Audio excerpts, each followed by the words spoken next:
Berdasarkan pantauan tim PAL TV, pada hari keempat Idul Fitri 1446 Hijriah, volume kendaraan yang melintas di Jalan Lintas Timur Sumatera menuju Jambi dan sebaliknya masih lenggang. Namun, kedatangan volume kendaraan mulai terjadi pada saat memasuki perbatasan antara Kabupaten Banyuasin dan Kota Palembang, tepatnya di Desa Serong.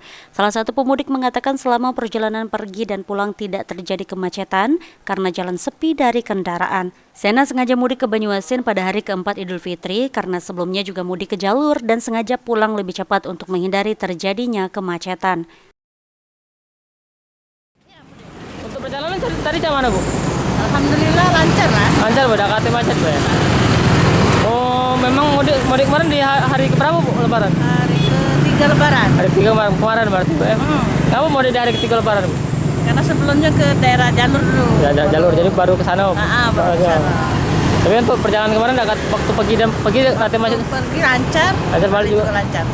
Oh, kamu memang cuma sehari memang kan? Iya, sehari.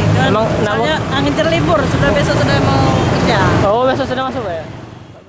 Untuk puncak arus balik Idul Fitri 1446 Hijriah, tahun ini diprediksi akan terjadi pada 5 sampai dengan 6 April 2025 mendatang. Ilham Wahyudi, PAL TV.